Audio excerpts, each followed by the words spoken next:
बिल्कुल बिल्कुल माली साहब, जिस तरह से दिल्ली की राजनीति चल रही है, मध्य वर्ग पर आकर एक मुद्दा बन गया है। दिल्ली एनसीआर के एरिया में आप देखते होंगे, दिल्ली के स्कूलों में फीस कम है और जैसे ही नोएडा गुड़गांव में जाते हैं फीस बढ़ जाती है, क्योंकि कोई कंट्रोल स्कूलों पर नहीं है। हम लोग खुद इसके भुक्तभोगी हैं, दिल्ली एनसीआर में रहते हैं, हमें पता है कि नोएडा के स्कूल और दिल्ली के स्कूलों में फीस में बड़ा अंतर है। तो कहीं ना कहीं केजरीवाल साहब ने ये कंट्रोल तो करके रखा है दिल्ली में, लेकिन इसका उल्टा नुकसान ये भी है कि दिल्ली के स्कूल अब जो है एक्सपेंशन नहीं कर रहे अपना, क्योंकि बजट का इश्यू बता के वो कहीं ना कहीं नोएडा और गुड़गांव चले जाते हैं। आपको लगता है ये मुद्दा चलेगा दिल्ली में? देखिए, जहाँ तक उत्तर प्रदेश शासन में या गौतम बुद्ध नगर में ये स्किल को फीस को लेकर के कमेटी का गठन किया है, तो कहीं ना कहीं उत्तर प्रदेश में भी ये डिमांड जो है कि जो पेरेंट एसोसिएशन ने मांग करी है कि फीस को जो है कि निर्धारित किया जाए, अपर लिमिट जो है कि वो तय किया जाए।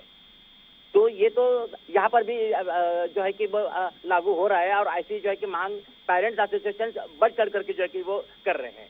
पब्लिक स्कूल अपनी मनमानी फीस जो है कि वो नहीं ले सकते हैं, कोई अपर लिमिट जो है कि होना बहुत जरूरी है, क्योंकि शिक्षा का व्यवसायीकरण जो है नहीं होना चाहिए। बिल्कुल बिल्कुल। आपको लगता है कि मिडिल क्लास का मुद्दा उठाया केजरीवाल साहब ने, ये कहीं ना कहीं असर करेगा? जी देखिए, ये मुद्दा तो बहुत अच्छा है, इसमें कोई दो राय वाली बात ही नहीं है। लेकिन एक बात बताइएगा कि ऐसा पीसमोल अप्रोच कब तक चलेगा? हर हफ्ते में नई नई योजनाओं की घोषणा करेंगे। जो पहले 5 ईयर प्लान चलता था पूरे देश के लिए, पूरे राज्यों के लिए, फिर एनुअल प्लान बनता था, फिर उसमें सेक्टरल एलोकेशन होता था, तो एक उसमें एक सिस्टम जो है कि वो बनाता था।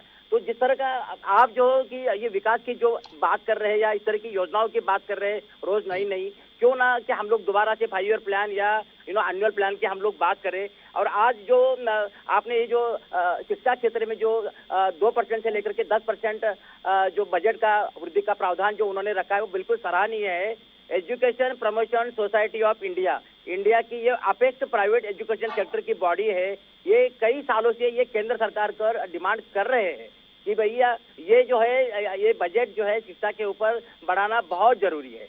मैं एक जमाने में क्या केंद्रीय हेल्थ मंत्री जी का भी मैं प्राइवेट सेक्रेटरी रहा हूँ, और जो हेल्थ सेक्टर की भी अगर बात कर रहे हैं तो यहाँ पर भी देखिए किसी भी मनुष्य के लिए सुरक्षा के बाद दूसरा जो प्रायोरिटी आती है वो आता है स्वास्थ्य, तो उसमें भी बजट बढ़ाना बहुत जरूरी है।